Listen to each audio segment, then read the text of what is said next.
Okay, Crime 101. All right, let's keep this honestly a general take on this movie. From a general perspective, when I first watched it, great cinematography, great camera work. The acting is great. I mean, it's great at some points. I mean, Mark Ruffalo is awesome, but star-studded cast and just very entertaining movie. When it goes to streaming, I think people are gonna love this. I agree.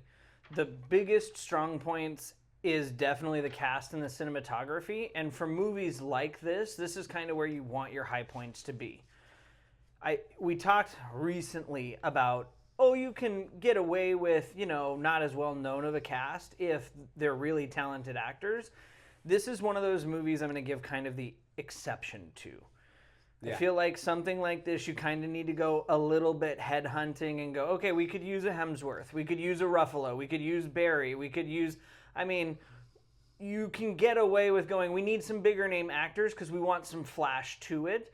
And then when you get a good cinematographer that kind of puts these action shots into a really just visually impressive effect throughout the entire movie, it brings a lot of that kind of fast-paced action magic to the film that you want to see out of something like this. When the trailer came out, I immediately texted you and said, we're watching this movie. Did. And the trailer kind of came out relatively, close to its release. Close to its release. Yeah, I didn't know about this movie until 3 weeks out. And that's kind of something a lot of these movies have been doing recently. Like when we go back to Send Help, that trailer wasn't released ages before the movie came out. It was just a couple weeks, and they're still getting a decent turnaround. And so I'm actually kind of impressed that the marketing, even though it seems to be way less for some of these movies, is still doing well enough to get people into the theaters, because this wasn't a small budget film. No, it was a big budget film. Probably. But they definitely still turned enough of a profit that it wasn't one of those ones where you look at it and you go, okay, so you spent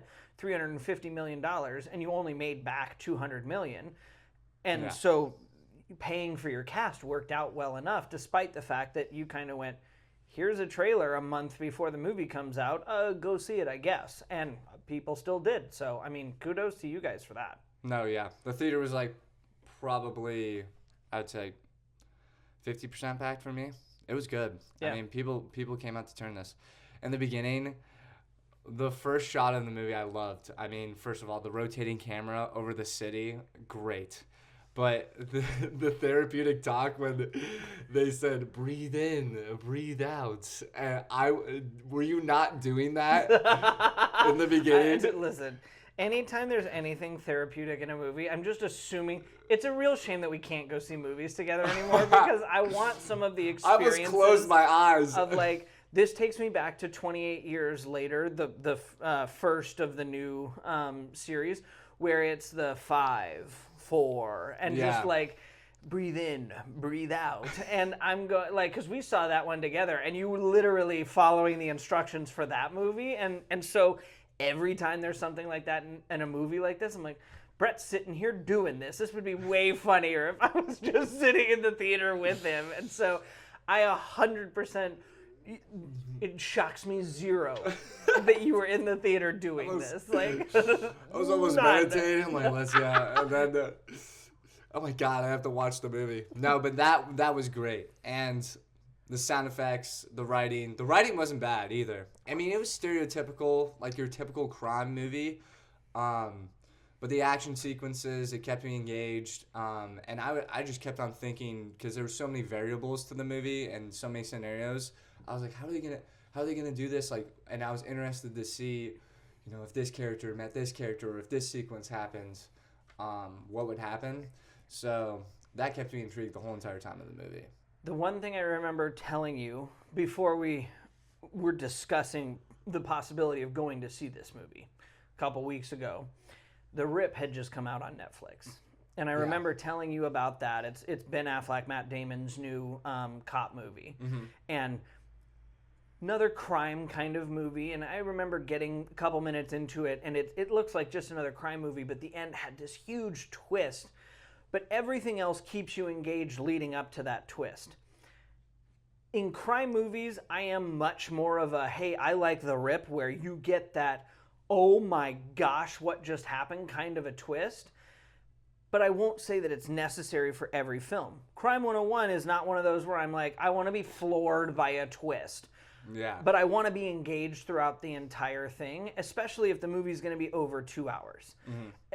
Crime movies are really good, but I mean, you go back and you look at The Godfather and stuff like that. If the movie doesn't keep a good story, good characters, good pace, you can lose yourself in these things really quickly. Yeah. The town, the characters have to be engaging. This stuff has to be motivating to keep you through, unless you're going to throw in that, oh my gosh, I sweep the legs out from under you kind of moment at the end. And I think this is a good example of, hey, let's just keep things moving, not a lot of lulls, not a lot of like sit around twiddling your thumbs, kind of figuring out what you got to do. But I will say, I'm always disappointed when there's not that like, oh my gosh, big twist. But I'm also a big mystery murder novel reader, and so I like that. Like, it doesn't have to be moment. a huge twist for me. No. I more or less, when a crime movie, just keep the character mysterious, and I want to see the character fleshed out a little bit. I mean, my next question for you, like, what did you think about Chris Hemsworth? Because I feel like out of the cast, everyone goes, okay, how is he going to do in this? I mean, everyone loves Extraction, right?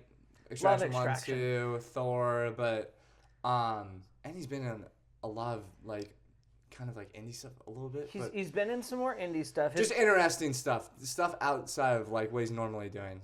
Right, and I feel like he's been steadily taking more roles that require a little bit more from him every time he's taken a new role. And so I think it's really a good thing for him that he's continuing to branch out to stuff that requires more from him as an actor. You talked about Extraction, and that's still basically a mostly action-based movie. There's a couple of scenes where he's got to put his acting chops to a little bit more of a workload. This one, there's a lot more dialogue. There's a lot more tense situations. There's a lot more emotion involved. And I really like the fact that he's putting himself in these challenges and 99% of the time stepping up to the plate to do so. Yeah. Because we've talked about it with other actors before. You're only as good as your well-rounded resume. I mean, Rachel McAdams, she's good in everything. Cool. Chris Hemsworth, I want to see you continue to step out and take on roles that you look at and you go, oh, I didn't even think this was your kind of movie, but you still did a great job. Like Dave Bautista was another guy from Guardians of the Galaxy. He's mostly known for being the action guy, the, very stereotype rolled. And he did a film, End of the World, with Rupert Grint, and he was a very serious character, played a lot of emotional things, and it was all about, like, the biblical apocalypse.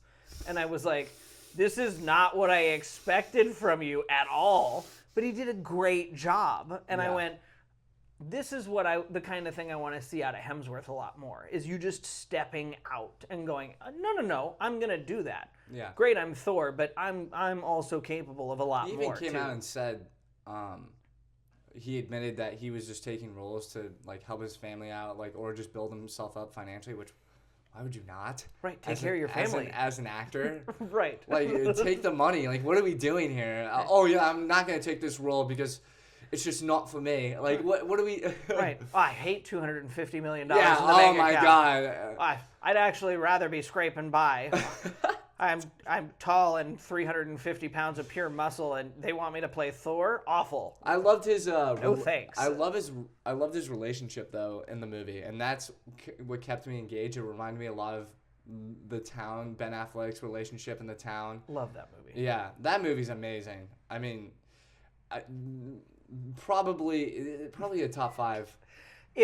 Why do I always say top 5? I don't know. Because it is, though. It is. The Town's you know great. What? Let me fix this for you. It's a top 5 crime movie. That's what I was gonna say, I didn't want that. I mean, so here's the thing, because I feel like you can bunch together Godfather, and so that way you're not like, oh no, because all of those would fill up the top 5.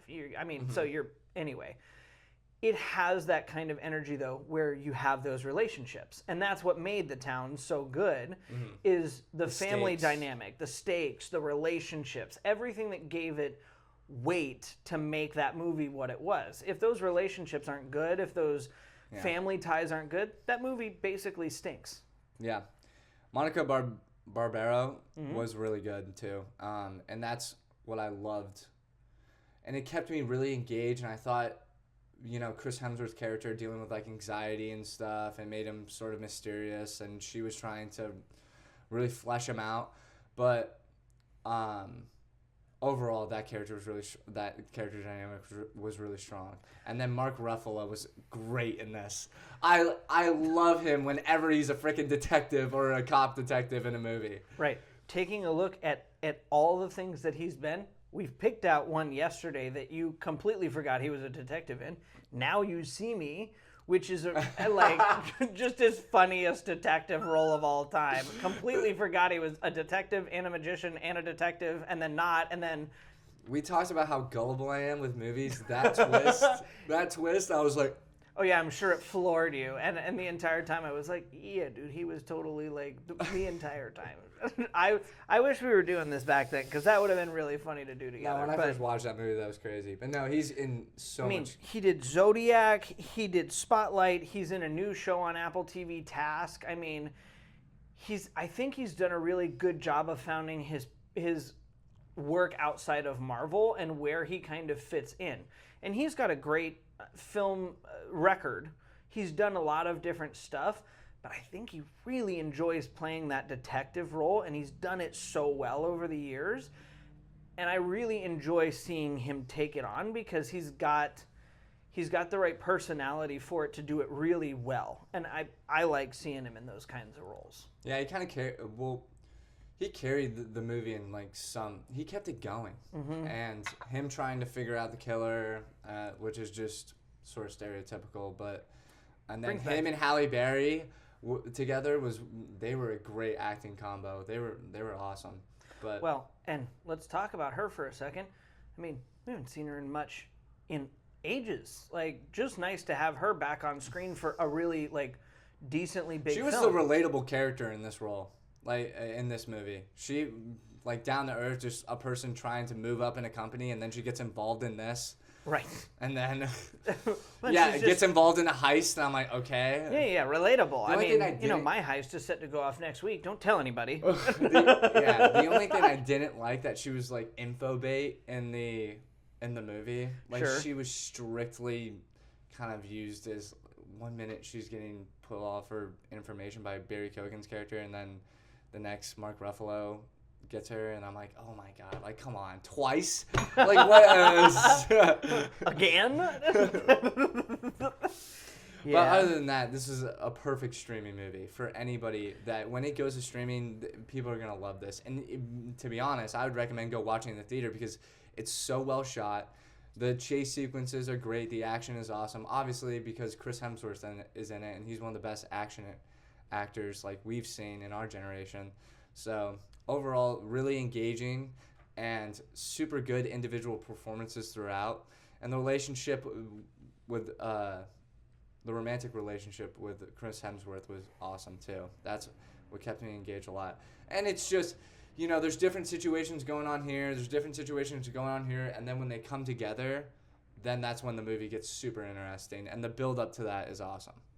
Yeah, well, and I mean, let's movies getting credit where it's due. Let's give it a little extra credit here.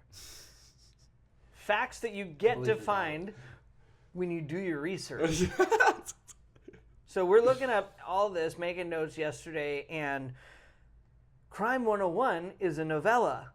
It's a book! I didn't even know what that meant until you said novella, and I go, what are you talking about? Did have to break it down for you, so for other audience members. It's just a short book. Right, it's just a short book. It's a fancy word for a short book.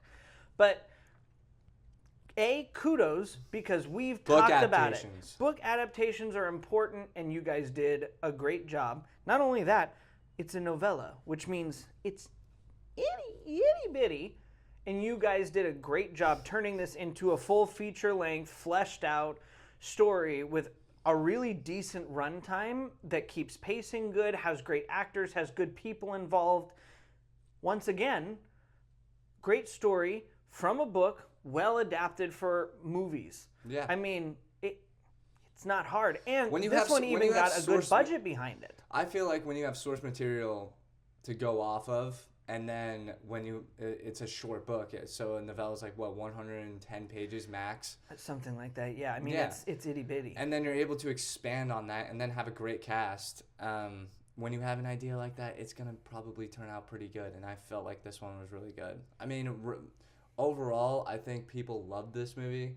I don't think it's going to be regarded as one of the best of the year, but overall, as a fun movie, I would turn this on in the background and rewatch it like multiple times if I had to. But like you said, book, I remember that conversation so clearly because I go, why aren't people doing book adaptations? When we say, I don't need original ideas from the beginning and, you make this whole entire world, I understand, but people have done it for you. And Right. you can expand upon the material that they've presented. So it was only a benefit for this. Right, and like, I went and saw Dracula on my off days. We haven't discussed it yet. We may or may not. Who knows? But it's a book.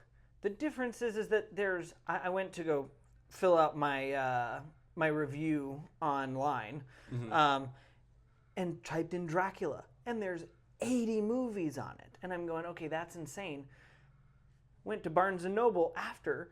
There's a whole store just chock full Of thousands stories. of books. We have 80 Dracula movies off one book, and you're telling me in a store full of thousands of other books, you guys can't go into there and pick one to make another movie out of? Like, come on. I mean, when I watched Housemaid, I immediately said, wait, what? There's a franchise on this? And I wanted to go read the books. Regretting You, wanted to go read the book. Project Hail Mary, when I heard that was a book and people told me it was amazing, I went and read the book. I mean, that just motivates you to go read the source material, do your research, and see how they end up, putting it on the screen. And then the amount of creative things that you could do with that, like they did in this. I mean, the action was great, the cinematography was great, the cast was amazing. That's all you need. But yeah, what'd you think about Mark Ruffalo doing yoga? That cracked me up. I was laughing. I was like, what are we doing? But and then the music, and then that's where the therapeutic stuff was coming back. But that was hilarious.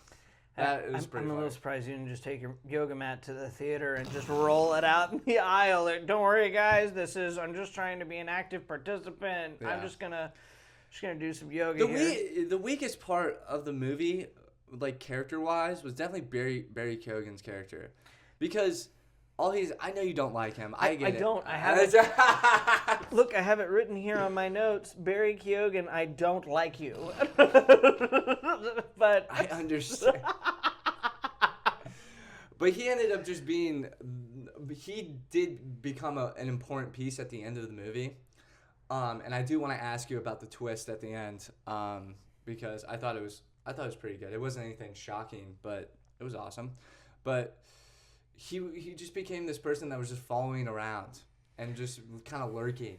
And I'm like, okay, let's kind of get a little bit more into his character a little bit. I'm not asking for a full-fledged backstory, but when turns out Chris Hemsworth looks out the window and then he's right there and then he's just following around, and there is a purpose to that, but just a little bit more, I guess. I don't know. He just didn't really do much. When he was on screen, he was pretty good, but So you remember the film Nice Guys with Russell Crowe? And yeah, it's one of my favorite movies.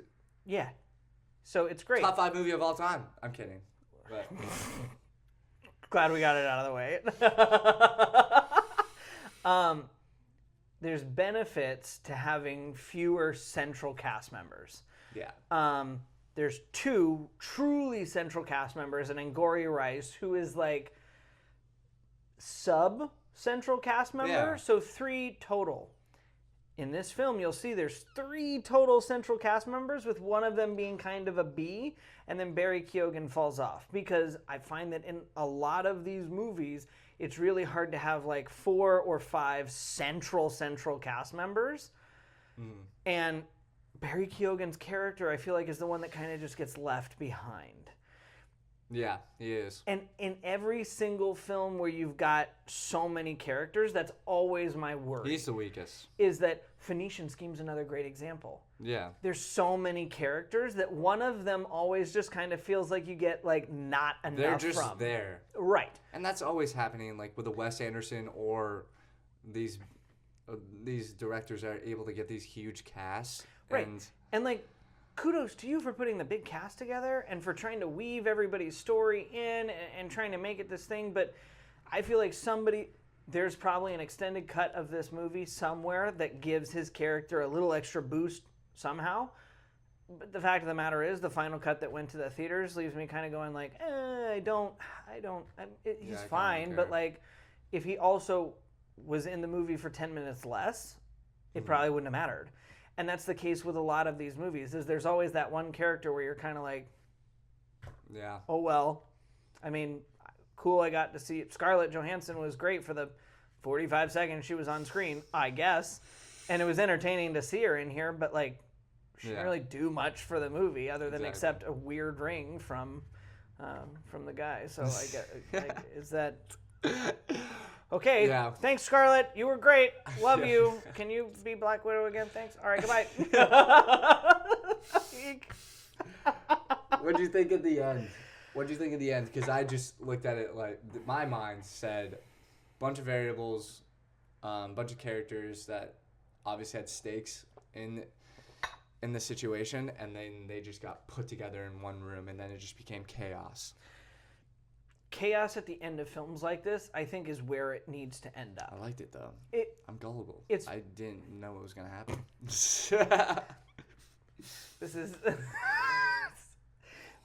is why I like taking you to chaotic movies, is because like I wish you. I was just sitting there like this, like I was like, what is going on? I wish you hadn't watched the documentary on Scream yet, because a lot of the like twist for who the killers are is going to be mildly ruined for that, and then the chaos of it is going to be a little less, but it's fine because there's still really great ones, and they can't have spoiled everything. Yeah. But the chaos at the end of these films, that's really what I like about it. For me, at the end of it, it's not always who comes out on top, but it's the situation itself.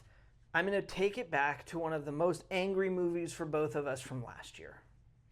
Mission Impossible. Oh, yeah. I mean, that was terrible. The penultimate scene. You have 50 guys show up, and there's a huge standoff. Everybody's there in the room, and 30 seconds later, half of everybody's dead, and it's the same, like, 5 characters you started with. And I was like...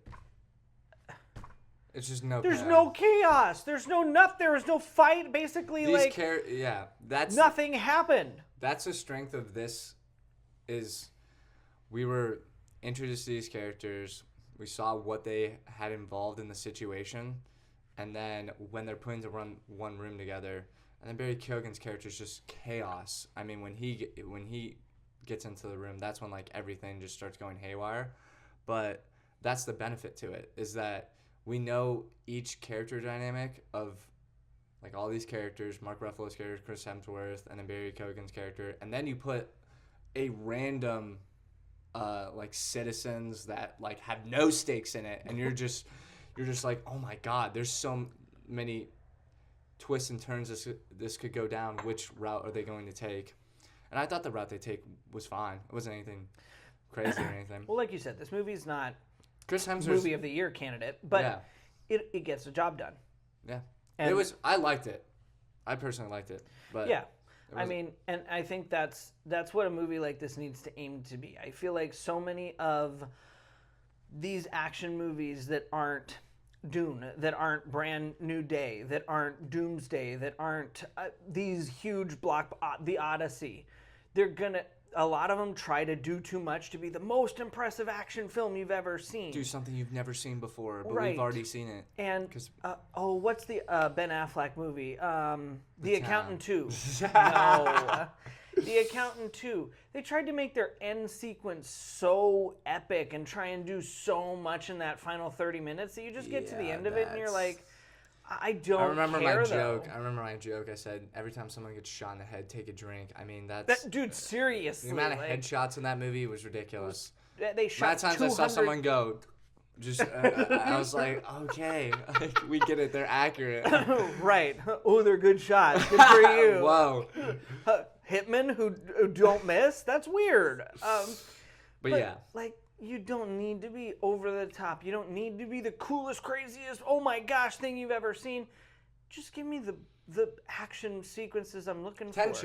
Tension. That's what I would describe the third act is, and the climax of the movie is tension. I want to be there, invested in, oh my gosh, anything could happen. Okay, great. If you can give me that, I'm entertained. I'm hooked. You've got me on the ropes. That's exactly what I want. I don't need 100 times of headshots. I don't need 50 people surrounding, and then all of a sudden we turn and then into nothing. I don't. And it just gets too unrealistic, you know. Well, right. That's the thing that actually is probably the benefit to this is that it was very real. They kept it sort of ground level and realistic to an extent. Nobody's dropping sports cars from outer space. Yeah. That's fine. I don't need sports cars from outer space. I don't need take over the world, dropping nukes on every continent in the known universe. AI. I don't. Yeah. It's the thing that we're missing from good old fashioned. Keep it simple. Action movies. Just bring us back some good old fashioned. And then action if you make enough money to where you make 3 movies, okay, fine. Right. Because guess what? Or just make $200 million and then just work on another project. Right. But you have the novella. So if you want to do a sequel, you have the base for who these characters are, but now you can go off and write a sequel and whatever you want. Or you can go, hey, project well done, and step away. Yeah.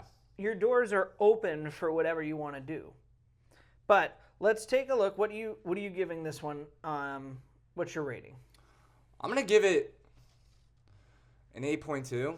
Okay, sure. Like nothing crazy. I'm not gonna give it like a 9 or anything. I'm the biggest person that will like give anything a 10 or a 9 or a 9.5. But 8.2, super entertaining.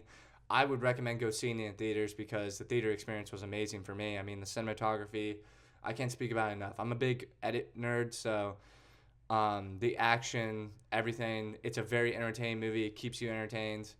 Very simple, easy to follow, and you're wondering by the end. The twist isn't anything crazy, but overall, great cast. Mark Ruffalo's amazing in it. Chris Hemsworth is good. And yeah, the ending is satisfying for me. I mean, if they wanted to do more of this, I wouldn't mind, but not dying for it either. But I'm not dying for it either. I think this is a great streaming movie. If you want to watch something with your family, with your friends, this is perfect. Hopefully they didn't lose too much money, or if they gained, I think they made most of their budget back. I think they made their budget back. Sometimes we did a lot of research on stuff. We checked none of their profit. We have a bad. You know what? They made $2 billion. Look at that. They made. No, I have no idea. We have a bad habit of just throwing numbers out there. Just. And they said Tron. $200 million. I said Tron made $300 million. Spent $300 million. I'm sure they spent a decent amount of money. I think it was like close around there. But we just love throwing numbers out there. Throw a number. Yeah, it's because our wallets are always empty. We're not worried about throwing numbers out there. No, yeah, but I have nothing to throw. I give it an 8.2. Great movie. Yeah, I loved it. I mean, the relationship was something that I thought like stood out for me. That's because I'm like a sad boy and a sucker for good romantic stuff. But like, hey, it was good and action was amazing. 8.2. I will mirror your score, which hardly ever happens. But I mean, everything that you brought up is yeah. 8.2. 8.2. Everything you brought up is valid. I like seeing casts like this put together. I like seeing simple ideas, like from novellas and things like that, being brought into fruition, executed well. You didn't try and go too over the top. I mean, nothing crazy. Stuck to a formula that works to create something that's entertaining, it'll hit streaming, and I'll probably watch it again. It's not the movie I'm going to watch every year religiously, but I'll watch it. I will. Exactly. And that's all you need. I mean, we still need movies like this. I mean, I feel like we've been the preachers of, mid-budget movies and stuff like that, but we still need these big like movie projects to like bring people into the theaters. And I think when people saw this, they go, I'm going to go see that. I actually will go up and go to the movie theater and see it. So we do need stuff like this. And I wanted to ask you a question before we conclude this. What's your favorite crime movie of all time? And I mean, if you put like The Godfather and everything in there, but like for me, I have an answer. Okay. But I'm gonna put you on the spot. Yeah, this is. Oh man, that's such a tough choice because there's. It all depends on your definition of crime movie, though. But. Okay, I'm giving you two answers because I can't pick between them, but they're different categories of crime films. Yeah. My serious crime film favorite of all time is The Departed. Wow, that's a great answer. Because cast, story, twists, top to bottom, amazing. And it's so long, and I don't care. It's the best movie I've seen, period, in that category. It's amazing. And funny crime is Ocean's 11. Love the Ocean's 11. I love all the Ocean's movies, but the first one just has so much charm to it. It's young Clooney, it's young Brad Pitt, it's young Matt Damon. It's the whole group getting together for the first heist. I mean, it's so good. It's like the definition of what we like just talked about. Great cast, simple idea. Right, and good twist. Excellent execution, good twist, and he gets the girl in the end. So, Yeah. I'm gonna. My answer is probably. I'm gonna say Drive. I love Drive. Drive's a great movie. Drive is amazing. One of those Ryan Gosling. Man just loves Ryan Gosling. Ryan Gosling, when you come single, just. But I love that movie so much. I love how mysterious his character is, but. The relationships in that, but he barely says any lines, but I'm so fascinated with his character the whole entire time. And I the think action is amazing. The soundtrack is unbelievable. Probably one of the best intro soundtracks of all time. I don't care. When you put on that movie, you know it's Drive immediately. His lack of dialogue, too, I've argued, it makes his performance even better. Yes. The less you can say, the more you have to actually act. It elevates everything. The overall soundtrack in that movie is so good, and the action it's unbelievable. It's unbelievable. So that for me, when I was thinking about this, because I wanted to ask you had two great answers, but because you could put like The Godfather and everything in there, but I feel like that's everybody's stereotypical Mafia, answer. I would almost put that. I think I'd push that into a separate category, like The Irishman and The Godfather, and those movies have their own category. Martin Scorsese's catalog. Right. So what's your favorite Martin Scorsese film? Is a different and then put The Departed like right there. Right, and it kind of just rides. Jack Nicholson, that's oh my god, so good. That's one. I know. Watch that movie again. That's a top 5 performance of all time. All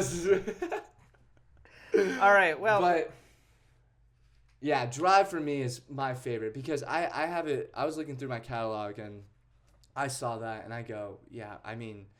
I've watched that movie probably 20 times just because it's an easy watch. It's an hour and 30 minutes. Nice and quick. Great story. Great Keeps music. You engaged. Great action. The relationship is amazing too. God, the cast is good. Yeah, Drive for me is my favorite crime movie of all time. Fair enough. The chase sequences. So good. I mean, it's Drive, so probably should have good chase sequences. It needs to, yeah. It's in the title. No, but overall, this was a fun time in the theater. I was super excited when this came out. When I saw the trailer, I go, seeing it. Why am I pointing to we don't watch movies anymore together? We don't. You're going to see them with nobody. I'm going to see them with nobody. It's fine. We're happy about it. It's great. What's the movie that we're going to see that I'm really excited for? Good luck. Have fun. Don't die. Cannot wait. Review coming later this week. I've already seen it. I won't say a thing. I'm so excited to do the review. I mean, so excited. You didn't, yeah. I mean, it's gonna be a trippy good time. I mean, all you said was trippy, but judging by the trailer, trippy good time. And it's so good. That's another thing that we talked about. The marketing for that should have probably bumped up a little bit more because I completely forgot about it. Yep. And I didn't see a trailer until I sent to you on Instagram, and I go, wait, this comes out in a week. Yep. And it was an A24 project, so. Yeah, and A24 is known for killing it, and they did again. We'll get that review soon. Also, stick around because we have a new special guest coming in for the Scream reviews for our 1 through 6, and then we've got 7 coming up at the end of the month. Let's review 1. Okay, we can review 1. Yeah. Because 1 is its own movie all by itself, and then we'll do the full series recap, and then we'll do 7. So lots of Scream content coming soon. My pullover should be here today, so I'll have it for the Scream review. I forgot that you bought that. Thanks for sticking around. See you, lads. See you, lads.